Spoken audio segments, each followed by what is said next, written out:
Dari Pingpong dan Tetris versi 84 sampai Nintendo Classic. Dari Wolfenstein dan Doom sampai teknologi VR modern. Sepertinya, game dibuat bukan sekedar untuk bersenang-senang, tapi mendorong kemajuan teknologi. Jadi, apa selanjutnya? Apa kita akan bermain game dalam ruangan holografik yang nyata? Dan apa kita masih perlu koin? Meskipun konsep game holografik tidak ada dalam daftar teratas harapan para pemain game, langkah evolusioner sedang diambil dalam dunia game pada umumnya. Dengan generasi baru yang bermunculan dalam dunia hiburan, tak aneh kalau kita berharap adanya peningkatan pada tenaga prosesor, grafik yang lebih baik, dan permainan yang lebih mulus tanpa jeda dan tersendat. Tapi, kenapa tidak sekaligus menghadirkan hal baru yang menarik dan revolusioner dalam bermain game? Bayangkan, dirimu masuk ke dalam penjara bawah tanah dalam petualangan mencari harta karun atau hal mistis, di mana penjara ini benar-benar ada di kamarmu. Ini mungkin menakjubkan, tapi teknologinya belum memadai. Saat saya menyebut teknologi holografik, mungkin kamu membayangkan gambar 3D utuh yang diproyeksikan dalam lingkungan 3D sebenarnya. Namun, holografik yang ada saat ini hanyalah layar holografik datar.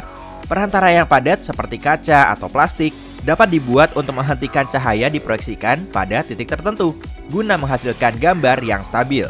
Tapi, pada beberapa kasus, cahayanya tidak bisa dihentikan sekaligus. Ada satu hal terkait keterbatasan ini. Laser. Dua laser relatif lemah yang saling bertumbuk akan menghasilkan satu titik, di mana kombinasi kedua cahaya ini menghasilkan titik cahaya yang bersinar 2 kali lebih kuat. Yang kamu perlukan sekarang hanyalah memiliki ribuan laser ini dan gambar holografik akan tercipta. Benar kan? Ya dan tidak. Ini masalahnya. Pertama-tama, meski lemah, laser berbahaya bagi mata kita.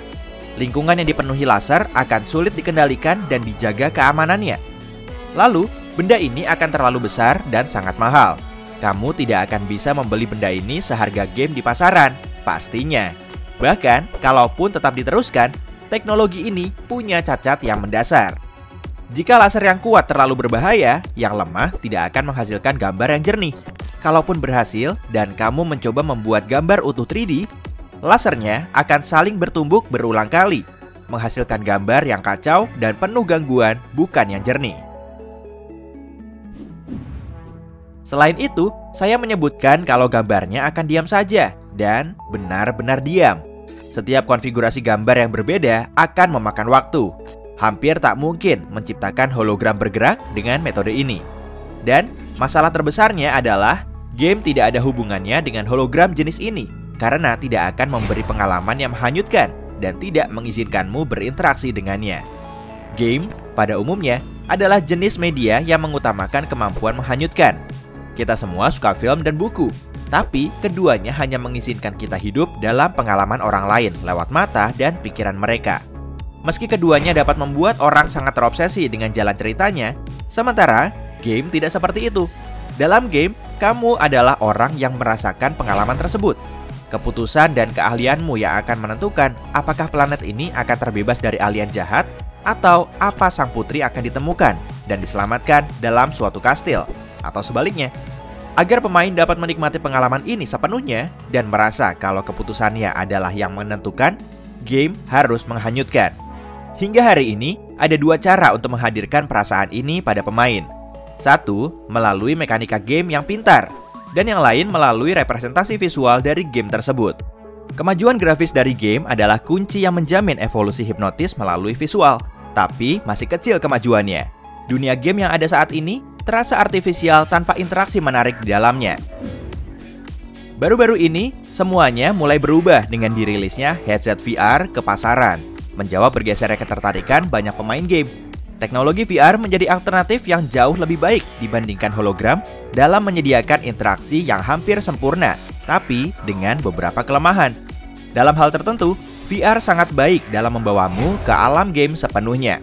Saat kamu pakai headsetnya, otakmu berpikir kalau kamu tidak lagi berada di kamarmu, tapi di tempat lain. Alat ini mempersepsikan seluruh gerakan dalam game sebagai gerakanmu. Terkadang timbul efek samping seperti mabuk karena gerakan. Kamu mungkin sadar kalau grafik dalam VR tidak begitu sempurna, karena memang tidak diperlukan, dan pengembang merasa lebih baik mengorbankan gambar tajam untuk kemulusan pengalaman, yang mengutamakan keamanan pemain. Beberapa studio game bahkan menyatakan semakin kurang akurat dan tidak nyata grafik gamenya, semakin baik bagi pengguna VR. Visual dalam VR sengaja dibuat seperti kartun untuk membantu pikiranmu memisahkan game dari kenyataan. Ini menjelaskan betapa kuat interaksi dengan game dapat terjadi, apalagi jika dibandingkan dengan grafik paling realistis dalam video game biasa. Sepertinya, hologame dapat menjadi pilihan yang lebih aman, tapi tidak akan terlalu menghanyutkanmu, meski dengan teknologinya yang dapat mendukung hologram 3D. Dan sayangnya, masalahnya bukan ini, setidaknya sekarang. Memang lebih mudah bagi game untuk mengecoh pikiran kita untuk merasa berada di dunia lain, daripada benar-benar membangun dunia lain di sekitar kita dari hologram. Tapi ingatkan yang saya katakan tadi, kalau hologram sudah digunakan sebagai proyeksi 2D dalam layar transparan, gambar yang diproyeksikan ini dapat menghasilkan ilusi bahwa sesuatu muncul di tempat yang kamu lihat melalui layar tersebut. Meskipun interaksimu dengan hologram masih dibatasi oleh layar dan inputmu pada gamepad akan sangat keren sekali untuk bisa melihat karakter favoritmu ada di kamarmu. Beberapa jenis seperti RPG, game teka-teki, dan petualangan akan memanfaatkan teknologi tersebut sepenuhnya. Dan jenis game ini sangat memerlukan dukungan dalam era game aksi dan tembak-tembakan. Dan bagaimana dengan game rancang bangun atau game strategi? Kamu jadi bisa melihat semua kreasi di depanmu, di meja, atau di tempat tidurmu. Tapi, jangan lupa, video game bukan satu-satunya yang dapat ditingkatkan dengan layar holografik. Rasanya, tak aneh memikirkan teknologi sebagai cara untuk menyediakan pengalaman yang benar-benar baru. Apalagi setelah VR memukau jutaan gamer di seluruh dunia.